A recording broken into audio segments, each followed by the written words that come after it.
नमस्कार विद्यार्थी मित्रांनो, मी Bande K P Gokhale education सोसायटीचे sir D M Petit high school Sangamner येथे सहशिक्षक म्हणून काम करत आहे. आज आपण इयत्ता 7वी विषय इतिहास मागील पाठाचा म्हणजे पाठ क्रमांक 9 मराठ्यांचा स्वातंत्र्य संग्राम या पाठाचा राहिलेला भाग आपण पाहत आहोत. या पाठामध्ये मराठ्यांचा स्वातंत्र्य संग्राम या पाठात आपण छत्रपती राजाराम महाराज हे रायगडावरून ते जिंजी या ठिकाणी निघून येतात. 5 एप्रिल 1689 रोजी छत्रपती राजाराम महाराज आपल्या काही सहकाऱ्यांसह रायगडाच्या वेढ्यातून निसटले आणि त्यांनी दक्षिणेत जिंजीला जाण्याचा निर्णय घेतला. जिंजीचा किल्ला हा अभेद्य होता. हा किल्ला जिंकून घेणं हे मुघलांना सोपे नव्हते. आपल्यासोबत प्रल्हाद निराजी, खंडू बल्लाळ, रुपेश भोसले इत्यादी विश्वासू लोकांना आपल्याबरोबर घेऊन राजाराम महाराज जिंजीला पोचले. याच्यापर्यंत आपण मागील पाठात पाहिलेलं आहे. आता पुढे मराठ्यांच्या कोणत्या हालचाली होतात हे आता आपण पाहणार आहोत. मुघल सामर्थ्यापुढे रायगड दीर्घकाळ लढवणे हे कठीण होते. मुघलांनी नोव्हेंबर 1689 रोजी रायगड हा आपल्या ताब्यात घेतला आणि रायगडावर असणाऱ्या महाराणी येसूबाई आणि राजपुत्र शाहू यांना कैद केले. जिंजीला जाताना राजाराम महाराजांनी मुघलांविरुद्धच्या संघर्षाची जबाबदारी रामचंद्र पंत अमात्य, शंकराजी नारायण सचिव, संताजी घोरपडे व धनाजी जाधव यांच्यावर सोपवली होती. म्हणजेच मुघलांविरुद्ध लढण्यासाठी छत्रपती राजाराम महाराजांनी रामचंद्र पंत अमात्य, शंकरराजी नारायण की जे सचिव होते, नंतर संताजी घोरपडे व धनाजी जाधव यांना ते काम दिलेले होते. मराठ्यांच्या दृष्टीने परिस्थिती ही आणीबाणीची होती. औरंगजेबाने मराठ्यांच्या सरदारांना वतने व जहागिरी देऊन आपल्या बाजूला वळून घेतले होते. त्याला शह देण्यासाठी म्हणजे औरंगजेबाला शह देण्यासाठी राजाराम महाराजांनी तेच तंत्र वापरले. मुघल प्रदेश जिंकल्यास त्या प्रदेशाची जहागीर तो प्रदेश जिंकणाऱ्या सरदारालाच दिली जाईल असे आश्वासन राजाराम महाराजांनी दिले. छत्रपतींच्या या आश्वासनानंतर अनेक पराक्रमी सरदार पुढे आले आणि त्यांनी मुघलांच्या प्रदेशावर आक्रमणे करायला सुरुवात केली. मुघल सेनानींना पराभूत केले. या पराक्रमामध्ये संताजी व धनाजी जाधव हे आघाडीवर होते. त्यांचे अनपेक्षित हल्ले आणि गनिमी कावा या युद्धतंत्रामुळे मुघलांना आपल्या प्रचंड साधनसामुग्रीचा व अवजड तोफखान्याचा उपयोग करणे कठीण झाले. फारसे किल्ले व प्रदेश व खजिना ताब्यात नसताना सुद्धा मराठ्यांनी मुघलांच्या सैन्याला सोडो की पळो करून सोडले. एकदा तर संताजी घोरपडे आणि विठोजी चव्हाण यांनी बादशाच्या छावणीवर म्हणजे मुघलांच्या बादशाच्या छावणीवर अचानक हल्ला केला व त्याच्या तंबूवरील सोन्याचा कळसच कापून आणला होता. त्यावेळेस मुघल सैनिक या धनाजीला खूप घाबरले होते. घोडा पाणी पिताना जर बुजला तर ते त्याला विचारत, का रे? त्या घोड्याला विचारत, का रे तुला पाण्यात धनाजी दिसतो का? असं ते घोड्याला विचारत असत. आता पुढे जिंजीचा वेळा. रायगड ताब्यात घेतल्यानंतर बादशहाने म्हणजेच औरंगजेब बादशहाने जुल्फिकार खानाला दक्षिणेस जिंजीच्या स्वारीवर पाठवले. त्याने जिंजीच्या किल्ल्याला वेढा घातला. मराठ्यांनी जिंजीचा किल्ला जवळजवळ 8 वर्ष निकराने लढवला. 8 वर्ष मुघलांच्या सैन्याला जिंजीचा किल्ला जिंकून घेता आला नाही. संताजी व धनाजी जाधव यांनी हा वेढा घातलेल्या मुघल सैन्यावर बाहेरून प्रखर हल्ले केले. अखेरीस राजाराम महाराज या जिंजीच्या वेढ्यातून बाहेर पडून महाराष्ट्रात परतले. त्यानंतर जुल्फिकार खानाने हा जिंजीचा किल्ला जिंकून घेतला. राजाराम महाराज परत आल्यामुळे मराठ्यांचा जोर अधिकच वाढला. मराठा सरदारांनी मुघलांच्या ताब्यामध्ये असणारा खानदेश, वराड, बागलान या प्रदेशावर हल्ले चढवले. राजाराम महाराजांनी आपल्या समंजस वृत्तीने आणि मुत्सद्देगिरीने संताजी घोरपडे व धनाजी जाधव यासारखे शेकडो मराठा वीर तयार केले. राजाराम महाराजांची सैन्याची फळी पुन्हा नवीन पद्धतीने तयार झाली. त्याच्यात स्वराज्य रक्षणाची प्रेरणा निर्माण करून मोलाची कामगिरी या राजाराम महाराजांनी पार पाडली. हे सर्व करत असतानाच 2 मार्च 1700 रोजी छत्रपती राजाराम महाराजांचे अल्पशा आजाराने पुण्यातील सिंहगडावर निधन झाले. राजाराम महाराज विचारी आणि मनमिळावू स्वभावाचे होते. मराठी राज्यातील सर्व कर्तबगार माणसांना त्यांनी एकत्र आणले, त्यांची एकजूट केली व सैन्यामध्ये चैतन्य निर्माण केले. याचे चांगले उदाहरण म्हणजे संताजी घोरपडे आणि धनाजी जाधव ह्यासारखे मराठा पराक्रमी वीर त्यांनी निर्माण केले आणि त्यांच्यामध्ये मनमिळावू एकजूटपणा निर्माण केली. संभाजी महाराजांच्या मृत्यूनंतर 11 वर्ष त्यांनी औरंगजेबाला मोठ्या धैर्याने व चिकाटीने टक्कर दिले. अत्यंत कठीण समयी स्वराज्याचे रक्षण करणे हीच छत्रपती राजाराम महाराजांची सर्वात मोठी कामगिरी होय. रियासतकार सरदेसाई यांनी छत्रपती राजारामांचे वर्णन करताना स्थिर बुद्धी या विशेषणाचा उपयोग केलेला आहे. त्यांनी राजारामासाठी वापरलेला स्थिर बुद्धी हा शब्दप्रयोग उल्लेखनीय आहे. आता छत्रपती राजाराम महाराज मरण पावल्यानंतर पुढे आपल्या मराठ्याच्या राज्यकारभाराची जबाबदारी महाराणी ताराबाई यांच्याकडे आले. छत्रपती राजाराम महाराजांच्या मृत्यूनंतर औरंगजेबाला वाटले की आपण संघर्ष जिंकला. परिस्थिती मात्र उलट होत गेली. औरंगजेब लढाया मागून लढाया जिंकत होता, पण त्याला युद्ध मात्र जिंकता येत नव्हते. अशा विपरीत अवघड परिस्थितीमध्ये हिंदवी स्वराज्याचे नेतृत्व करण्यास राजाराम महाराजांच्या मृत्यूनंतर त्यांची पत्नी महाराणी ताराबाई ही पुढे आली. मुघल इतिहासकार खाफी खान याने महाराणी ताराबाईचे वर्णन पुढील शब्दात केले आहे. ती बुद्धिमान आणि शहाणी होती. सैन्याची व्यवस्था आणि राज्यकारभार या बाबतीत नवऱ्याच्या हयातीतच महाराणी ताराबाई हिचा नावलौकिक मोठा झाला होता. छत्रपती राजारामाच्या मृत्यूनंतर महाराणी ताराबाई हिने आपल्या सरदारांच्या मदतीने अत्यंत प्रतिकूल परिस्थितीमध्ये हिंदवी स्वराज्याचा संघर्ष नेटाने पुढे चालू ठेवला.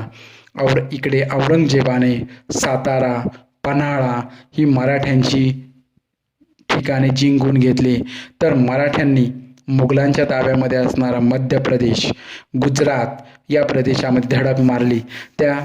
तो प्रदेश मराठ्यांनी मुघलांच्या ताब्यातून जिंकून घेतला. ताराबाईने युद्धाचे क्षेत्र विस्तारले.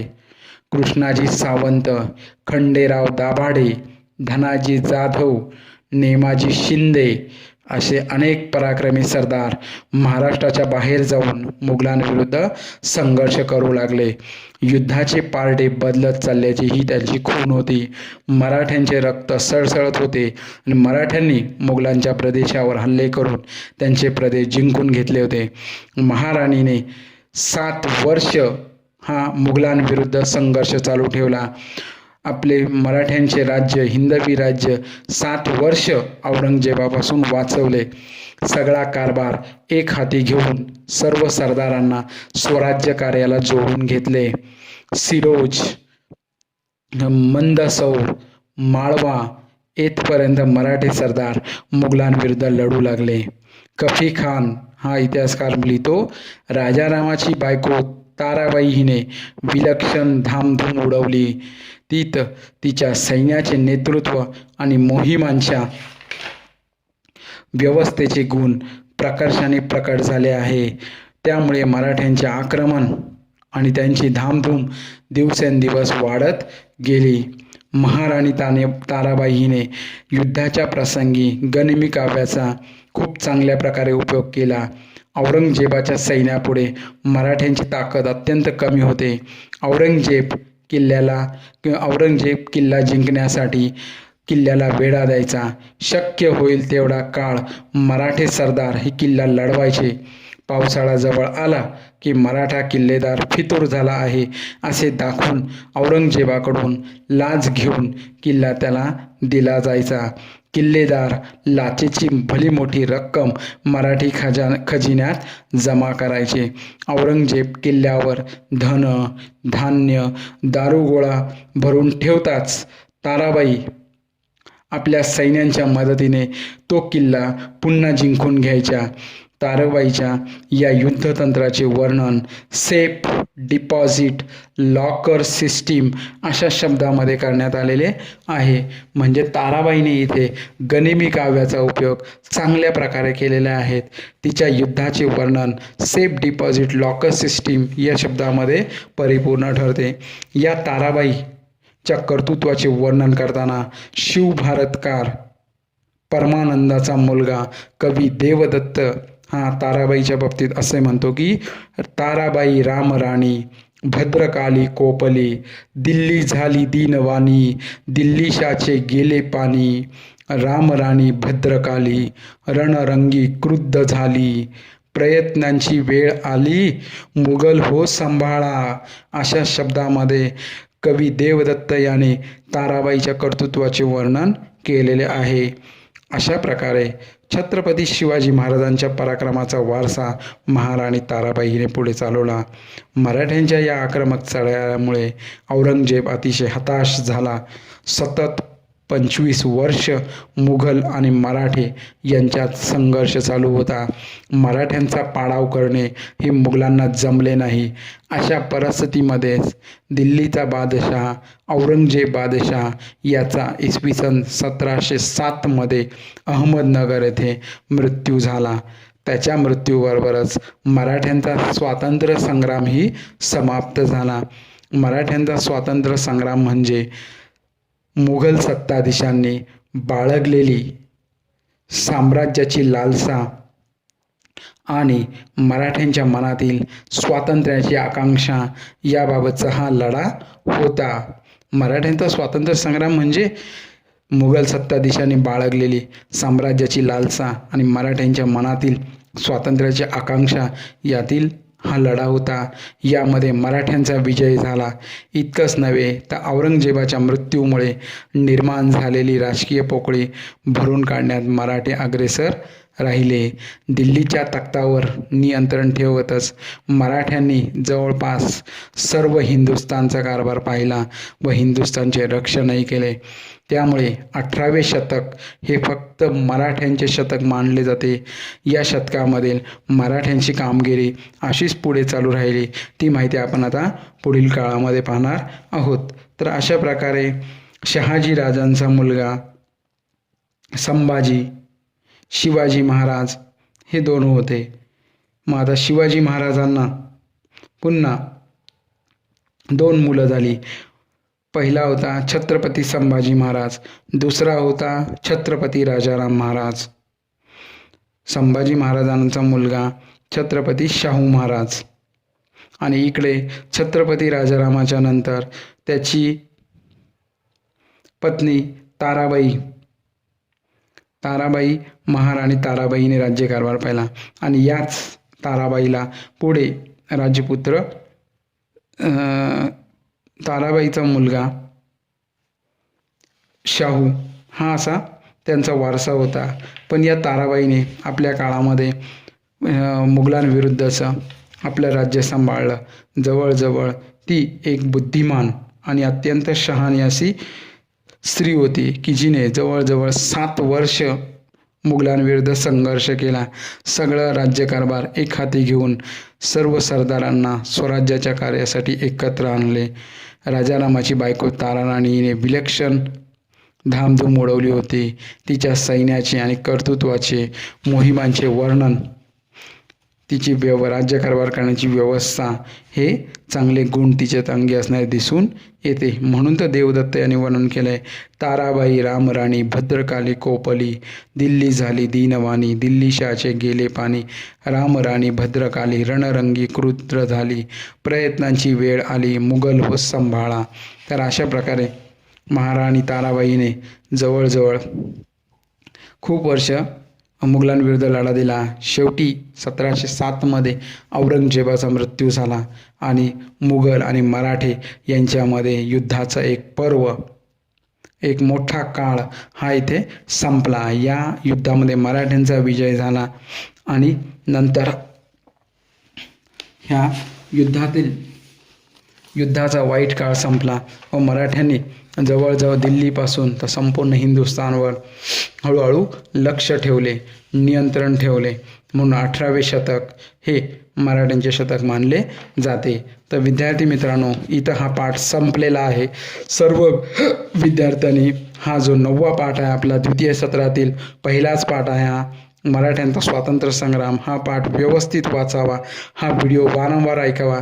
या पाठामध्ये आपण छत्रपती संभाजी महाराज त्यांच्या सिद्धिविरुद्धची मोहीम, पोर्तुगीजाविरुद्धची मोहीम, आदिलशाही व कुतुबशाही यांचा शेवट, संभाजी महाराजांनी कशा प्रकारे राज्यकारभार केला, त्यांनी लिहिलेला बुधभूषण हा ग्रंथ, संभाजी महाराजांचा मृत्यू, त्यांचा संगमेश्वर या ठिकाणी झालेला मृत्यू, त्याच्यानंतर संभाजी महाराजांनंतर शिवाजी महाराजांचा दुसरा मुलगा छत्रपती राजाराम याची कारकीर्द पाहिलेली आहे.